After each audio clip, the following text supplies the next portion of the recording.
Welcome to the Engage and Empower podcast. Behind every successful company is an intentional and innovative approach to empowering your most valuable asset, your people. Join me in having conversations with people and talent leaders as we share our journeys and unpack what it takes to build strong, cohesive teams and employee experiences.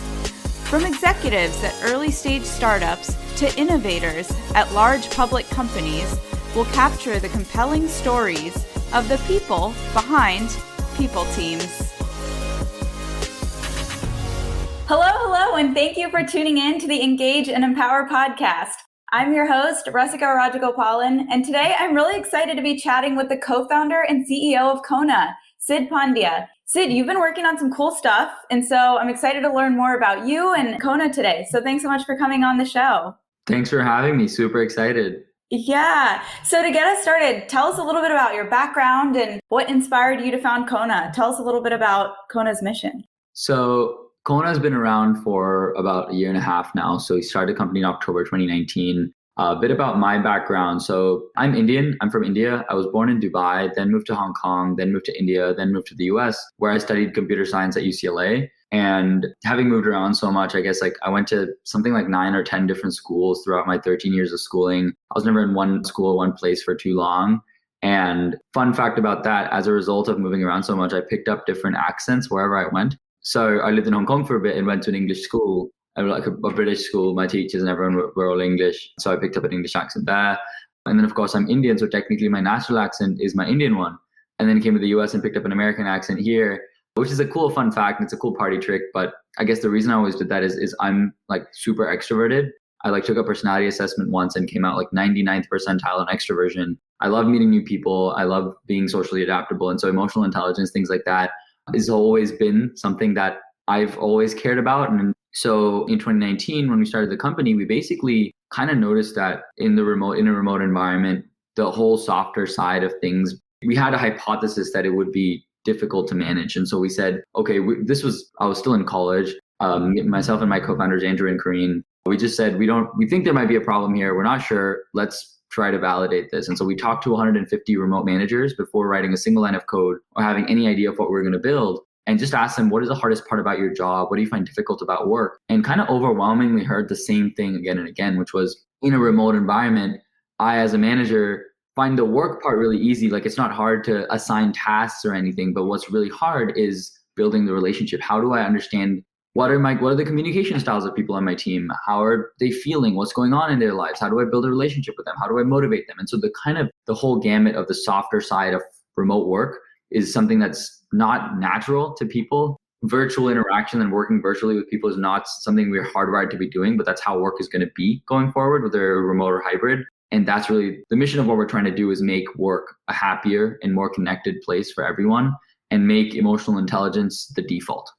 Yeah, I love that. And what great timing, right? Especially as we kind of jump into this full steam over the last year. So how does Kona exactly work? Like, what is it that you support managers and teams? Like, how do you give them more insight into how they can build stronger morale and support each other better and all of those kinds of things? So as a startup, you want to start by doing one thing really well. We're long-term, we want to be the culture platform for teams, but that's a really big, hard problem to solve. So the one thing that we're I guess the best at, or the one thing that we do really well is, and the problem we're solving there, the niche early thing that we're starting with is, as a manager, I don't know how my team is feeling. So Kona does daily emotional check-ins with the team. And so what it does is you install Kona to your Slack, and we've started with a Slack integration. And Kona will check in the channel every day saying, hey, how's everyone feeling today?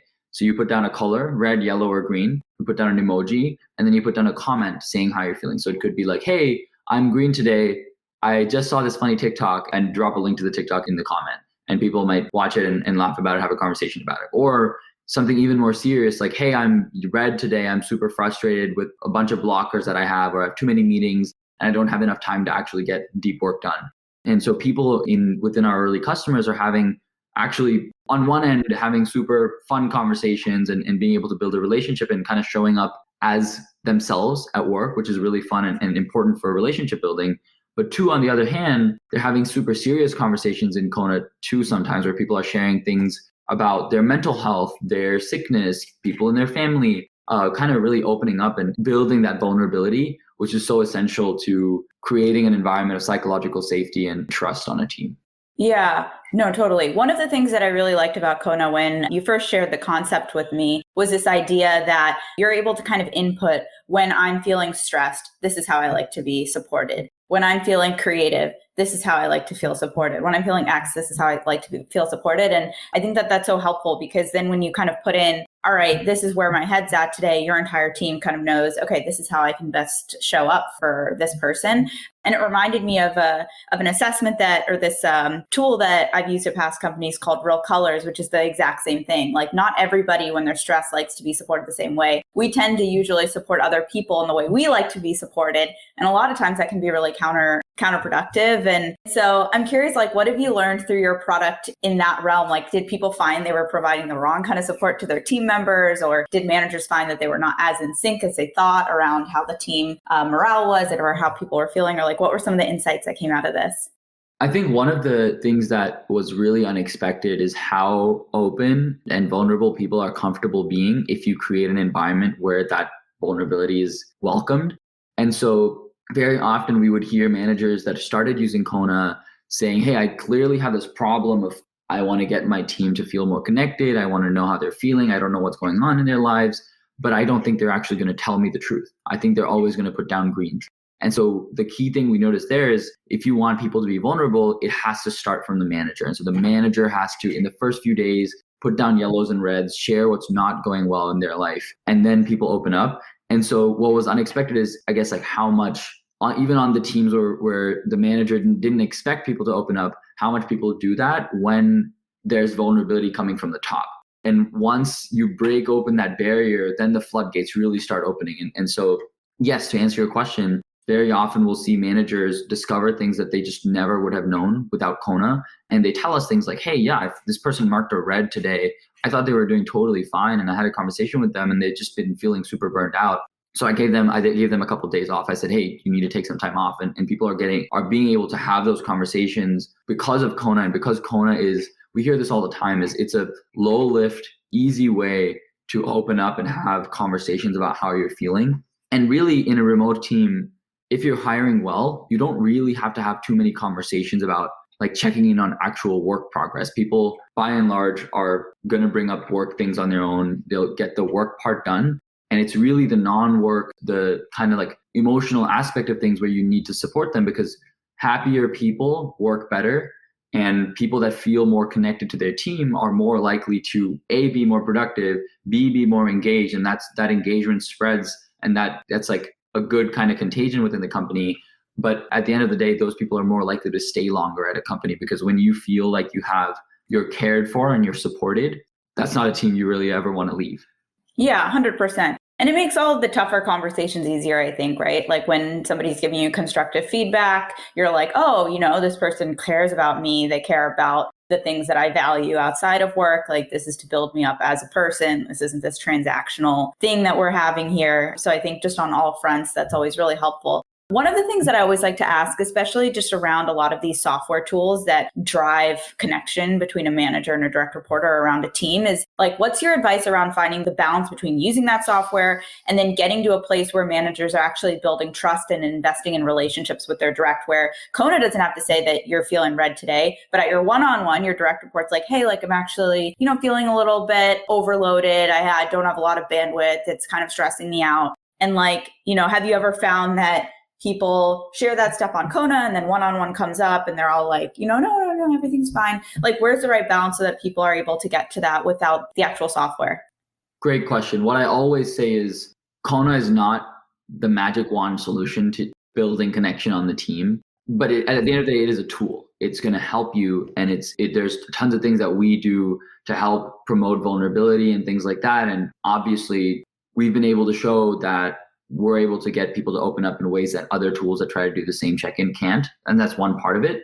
But at the end of the day, it really comes down to the manager to build that one-on-one relationship with the team and make them feel like it's okay to not be okay, and open up and be vulnerable. And so the one-on-ones, the weekly one-on-ones are definitely like a core aspect of making that happen.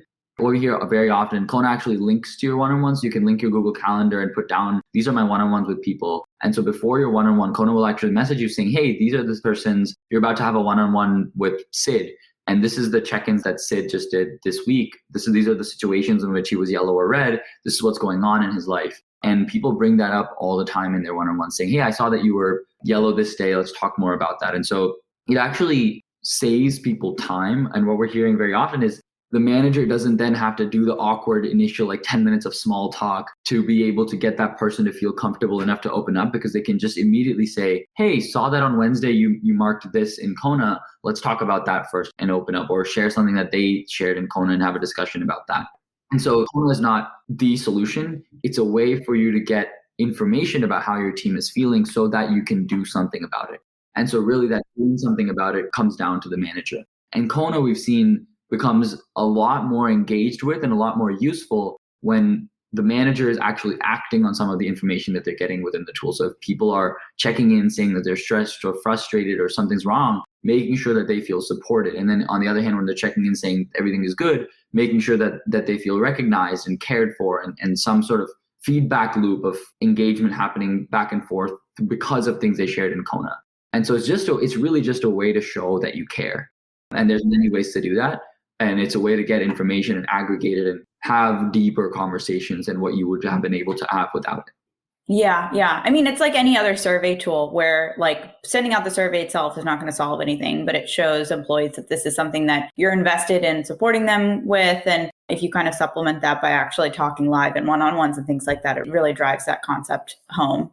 The key difference I would say between us and a survey is that very often surveys are anonymous. And Kona is intentionally public within the team and everyone can see it. And so what we actually heard that we didn't expect is typically with surveys, something needs to be done about it. And that's definitely true to an extent with Kona. But what we're hearing really often is just the fact that I'm being asked how I'm feeling every day and being given an opportunity to share with the team, just that fact makes me feel better and more cared for. So that's kind of one of those interesting psychological things of, wow, this manager actually cares about me because I'm being given a chance to share.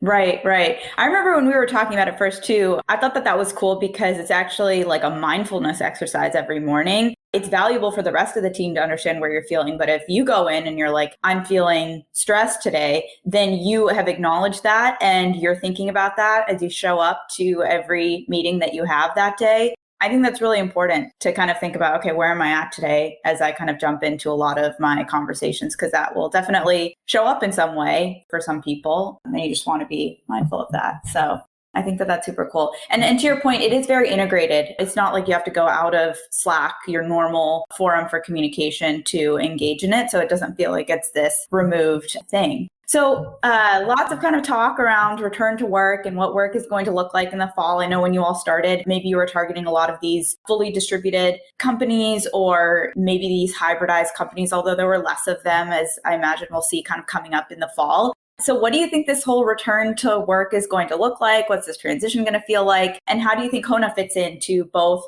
fully remote, hybrid, in-person teams? What does that look like? Great question. It's something that we would ask our customers all the time and have been over the past few months as return to work is looming closer and closer. We always thought that we would have to go after only fully remote teams, at least at the beginning when it was the height of the pandemic, everybody was fully remote. We didn't have to worry about that. And we would always ask our customers, or lately we've been asking our customers, what do you think about Kona as you start going back to work? Because a lot of our customers are going to be partially in office 2-3 days, 1 or 2 days at least in the office. And what was really unexpected is all of those people have been telling us we need Kona more in a hybrid world than we did in a fully remote world, because in a fully remote world, everyone is on the same playing field. And so everyone kind of makes that effort to an extent to connect with each other. And Kona is a good vehicle to be able to do that and share how you're feeling. But in a hybrid world, you have some people that are in office, some people that are out of office. And so there's a big mismatch in terms of the people that are in office. It's easy for those who aren't in office to feel more disconnected because they see that the people that are in office are able to have those interactions. And therefore, the typical best practice for any hybrid company is if there's one person, for example, that's remote in a meeting, everybody should behave as if the meeting was remote. And similarly with Kona, what we're hearing is, yeah, we're all going to still want to check in because one, for the people that aren't in office, and on any given day, about 40% of the team is typically going to be in the office. Second, and more importantly, Kona is not a remote team tool. Remote teams has more so been like a go-to-market strategy for us. And remote work is reflective of a focus on culture. Companies that embrace remote are typically the companies that are more culture focused. And those are the companies that are going to embrace more hybrid and more fully remote work going forward. And so what's actually really interesting is Kona is not a remote work tool, it's a culture tool. And so the daily emotional check-in part of things is something that we're hearing people want to continue doing even in a fully in-person environment, because it's not a conversation that you have about like, how are you really feeling? What's really going on? Even when you're in person, it's typically, hey, what's up? You can maybe sense some body language, but nothing like explicit about what's going on in your life or in your day. And so what we didn't expect is for every single one of our customers to come back and say, hey, we want to keep using Kona. They're signing annual contracts and really engaging with a mind to continue doing so as they quote unquote go back to work. Right. Yeah, I mean, it's an interesting challenge that you bring up around a lot of these hybridized work models. It is really challenging, to navigate the site safety and what that feels like for every person when the work setup is different. Obviously, that's been really challenging through, this transition to distributed work, but at least everyone was kind of in the same boat, navigating similar stressors maybe, and that's going to look very different. So outside of leveraging a tool like Kona, what are some other trust and site safety drivers that managers can keep in mind as they navigate this transition back to work? Like what other programs or resources or enablement best practices do you have for people kind of as they prepare for this transition back? So much. There's a lot. Remote management and doing remote management well is really, really difficult. And that's why we're building the company that we're building. Really what good leadership is, it's a set of practices and habits that the manager and the team has. So, and a lot of it is just showing that you're making an effort, showing that you care, showing that this is something that you prioritize and that you genuinely care about the person. And that's surprisingly hard to do remotely and in person, because especially in high growth startup environments or generally in a fast paced business corporate culture that we have here in the US, it's really easy to forget to care about the person because you have so many things to do and so many things on your plate. And so the first thing is to always make sure to take a step back and show that you care about that person.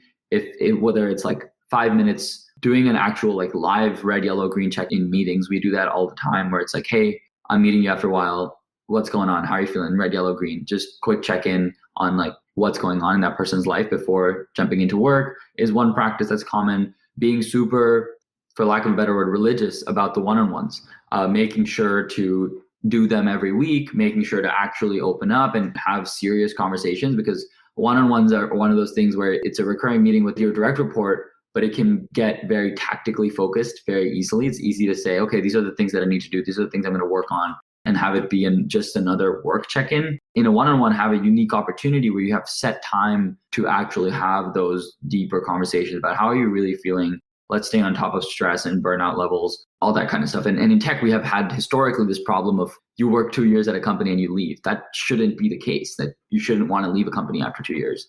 And so it's a lot of it is doing the basics really well consistently. So doing the check-ins, doing the one-on-ones consistently, doing them right. And there's tons of templates online about how to do one-on-one well. Kona eventually is going to help managers actually run one-on-ones. And another thing that we do on our team internally that's kind of a hack into happiness is gratitude. It's been scientifically proven that if you do a gratitude like exercise once a day or once a week at least, improves happiness and general productivity for everyone. And so we do this at the end of our every weekly retro. We do a gratitude practice saying, hey, what are you grateful for this week? And that's really, really helped. Honestly, it's a good kind of way to step back and think about what we're lucky to have. Another thing that Kona will eventually do, but is just a powerful habit to embrace in general, is reflection. It's something that not enough people do consistently. A lot of people think some of this stuff is voodoo, or it's too like wishy-washy in terms of like writing down things in a journal about how your day went or how your week went. But doing 15 minutes of reflection every day. There was a Harvard study that came out, I think a couple of years ago, of teams. They did like they analyzed 200 teams. 100 teams did a daily 15-minute reflection, and 100 of the teams didn't do it. And the teams that did just 15 minutes of reflecting on how your day went every single day, within 3 weeks, improved their productivity by 20 to 30%. And so there's like a marked improvement in how you perform if you're doing some of these squishy things. And yeah, the last thing I'll say is it takes time. If you want to build trust when you've lost it, or if you want to make a change and show that you as a manager are someone that cares about your people, it's going to take time. It takes months. And it's essential to do because in this decade, it's the decade of culture. Remote work is definitely like a theme of culture-focused companies. But in the 2020s, companies that don't prioritize an open, welcoming, psychologically safe environment for everybody, people in our generation don't want to work at companies where they don't feel cared for. And in the knowledge economy with global access to talent, the best cultures are going to be the ones that keep the best people, and they're going to win long term. And so it is starting to become very clearly a business advantage to having a welcoming culture where people want to come work for you because you're able to attract and keep the best talent. 100%. Yeah. I mean, especially in tech, like if you're not happy in your job, you have, 50 other options at your fingertips. You just kind of go online and they're all right there. And so it is definitely kind of an age where managers, companies, they really need to invest in their people. I love what you shared around the empathy piece. I think especially through COVID, it's one of those things that really, it was in everyone's face. Like you're literally talking to people in their homes. You're kind of a lot more immersed in what their kind of, what their values are and their priorities are and what they're kind of dealing with outside of work. Whereas in a traditional office environment, everyone kind of shows up and you don't really have that insight. And so I think that is a good takeaway from the experience that we've all had, just because we all kind of go back into offices, we can't forget about the whole person that's coming in and everything that they have going on outside of their job. We love that. Like it's what gives everyone a different perspective and a different set of experiences to pull from that brings better ideas and stuff to the table. So I really love that focus on empathy. I also like the reflection piece. I think that's a great idea for a feature. I think what's cool about that is obviously there's a lot of value that somebody can get out of opening up in a one-on-one and talking directly with their manager. There's an equal amount of value that you can get just by like writing down what you took from your week and what went well and what, you feel like could have gone better and how something landed. And even if that's like only for yourself and only for your eyes, that can be incredibly helpful. It's a good practice. So I think that's a really cool idea. Those are great ideas.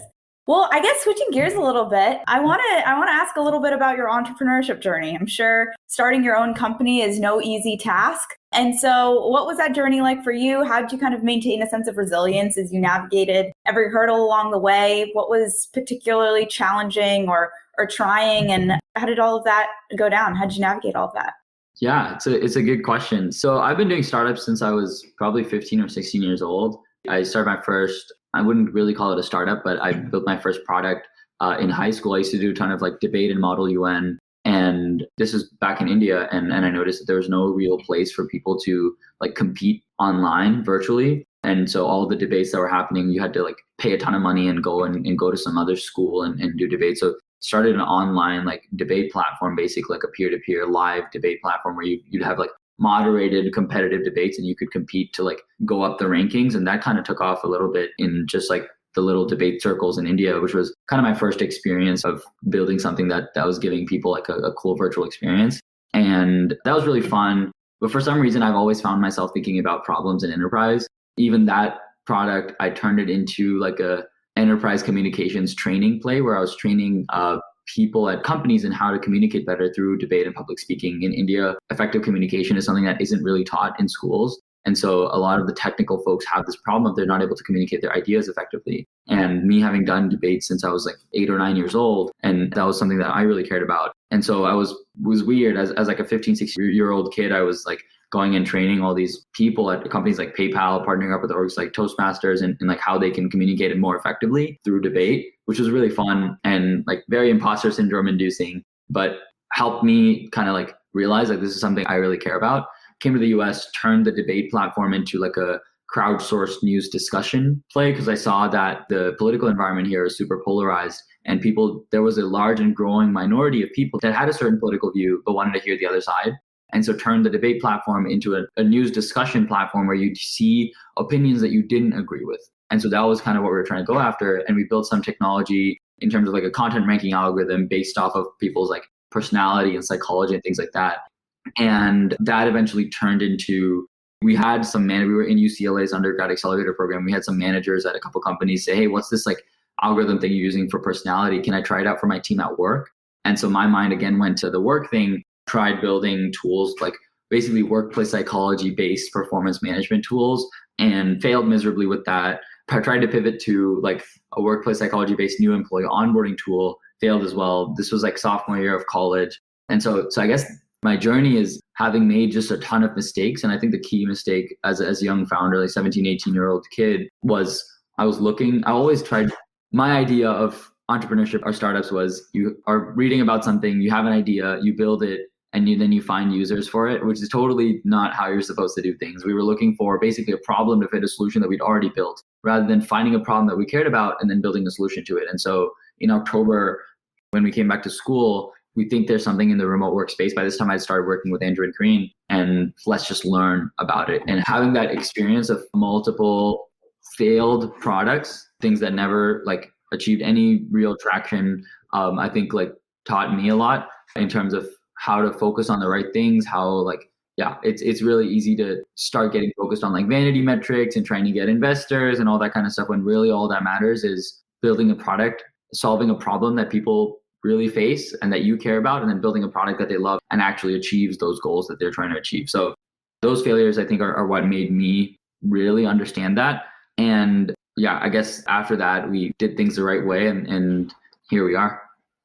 Yeah, I mean, it's all part of the journey. It sounds like you've been in the entrepreneurship world for quite some time, and ahead of a lot of this sort of, flip of a light switch remote transition, which is really cool. It sounds like from a lot of what you've shared through this conversation, there are learnings from Kona that you're implementing today in your current company as you're building it. You've talked a little bit about the reflections of the sharing gratitude of, how you run one-on-ones and things like that.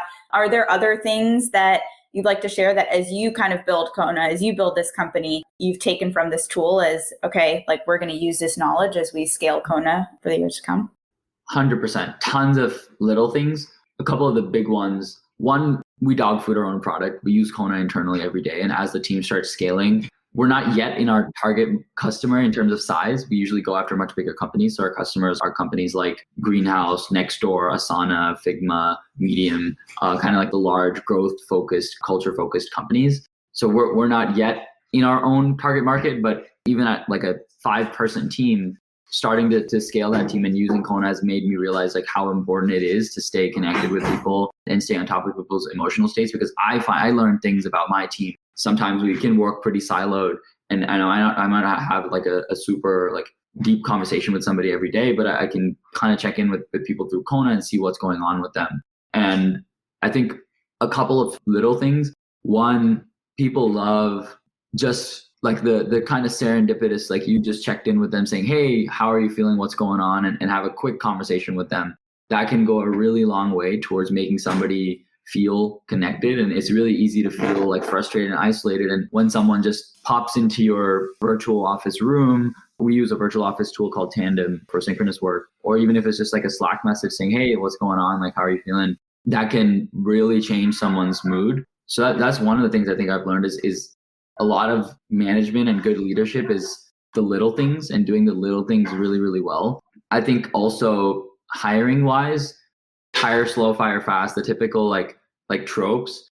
I don't actually know if I agree with that. I think there are certain things about our culture that are non-negotiable, and we're like very pedantic and rabid about our values, and being very upfront about those things, I think has really helped in terms of like, there have been tons of candidates that I've come across that were super technically capable, but we're just not necessarily a culture add in that sense to our team. And I don't like using the word culture fit because it inherently propagates finding the same type of person again and again, which is not what you want. And that brings me to my last point is I think one of the things being in this space, I've realized so much, 2 things. One, how important work-life balance is in a startup environment. It's really easy for any company that's under 100 people. I feel like once you cross 100 people, you start prioritizing culture a little more. But a lot of companies, especially at the seed stage, like 5 to 25, 30 people, have this mentality of always need to be grinding 12-hour days, 16-hour days, working all the time, working weekends. And that is the like idealized grind culture that startups propagate. And I hate that. I hate that for myself. It's not how I want to operate. A lot of people are able to get success through that, and I respect that endlessly. But for me, I feel like I achieve more in 50 hours of working in a week than I ever did earlier when I was trying to work 80 hours a day. I think the work-life balance piece, the balance is actually what makes my work more productive. And so that's one thing we've learned. But going back to the earlier point about culture, the diversity angle and how actually important it is right from the get-go. A lot of people still think of diversity as something that you're doing as either a PR stunt or you do it because there's a lot of like social pressure to have a diverse team, when really there's a business competitive advantage to having a diverse team, especially in our line of business, what we're doing, emotional intelligence, having different perspectives on the team in terms of like, this is how this person will react to this, or thinking through how different people will react to different features or changes that we're making in the product. That has actually really, that's been the reason for our early success. The fact that we have 3 out of the 5 people on our team are women. We have like 100% people of color team. That kind of stuff is like, it's not something you do when you scale further in order to like attract better talent. It's something that you do right from the get-go in order to make a great product. And I think that's another thing that I've learned is starting it early is hard because inherently your networks are people that are similar to you, but it's already started paying off for us. And it's not just like a long-term investment, it's a short-term like positive. Yeah. From everything you're sharing, whether it's your values or your work culture or how you're thinking about diversity, it feels like these are all things that you've really articulated why these things matter and why they're important and how they show up here, rather than, all right, work-life balance, we need to check that box off. And diversity, we need to check that box off. And values, we need something to put on our website. I mean, I think, and that's super important, right? To have all of that stuff. Otherwise, you reach 100 people and you're like, I mean, what is our culture? How do we think about diversity? How do we think about everybody's kind of operating very differently? And on those value-driven things, obviously, you do want to talk about them in interviews and you do want to have a discussion around it, because I mean, Darren and I were talking about this in another podcast, fully distributed company as well. And in candidates that are coming in, like they don't have those cues in an office that they can pick up on. All right, this is the way people are interacting, and this is how late people are staying in the office, and this is the culture around getting lunch. And in meetings, it looks like people are brainstorming. You don't see any of that, and so it's so important to talk about those things. So that, I mean, it's important enough you're bringing it up in an interview, but B, you're able to attract people that are just in alignment with some of those things and can add to it. So. Yeah, Sid, this has been so awesome. Where can people go to learn more about Kona? I love everything that you all are working on. Thank you. Thank you for having me. Yeah, so it's heykona.com. That's heykona.com. Check us out on the website. You can actually just add Kona to Slack, apply for access to the product. We're still like white glove onboarding manager. So there's kind of a pretty long wait list of companies that applied for access. But if you reach out to me at sid@psycheinsights.com, that's SIKE insights.com, or that's all the information is on the website. Happy to bump super qualified folks up the wait list as well. There's currently, I think at time of recording, we're at position like 260 something, but always happy to bump super qualified managers and teams up and give them early access. So Nice. All right. Well, I really appreciate you taking time to come on the show. I mean, I've said this before, I love everything that you all are working on. I think it's super important. And it's always really inspiring to hear stories of entrepreneurs taking the leap to co-found their own ventures and learn more about how they navigated, the different twists and turns in that journey. So appreciate it and good luck to all of you. Thank you so much. And follow me on Twitter also, because we are hiring. We're looking for our first software engineers. And soon also we're going to be looking for customer success people, sales and marketing people. So definitely, stay in touch. LinkedIn is Sid Pandiya. Twitter is Pandiya Sid. So come talk to us. Thanks for listening. If you enjoyed this podcast and want to hear more stories like this, please subscribe for the weekly drop and feel free to share around with your people and talent colleagues. I'd love your feedback, so please leave a review and let us know what you enjoyed and what types of topics you'd like to see covered in the future. The more reviews and subscribers we get, the more quality content we can consistently deliver to you. If you're interested in being on the podcast, feel free to reach out to me at rusika@engageandempower.org. See you next week.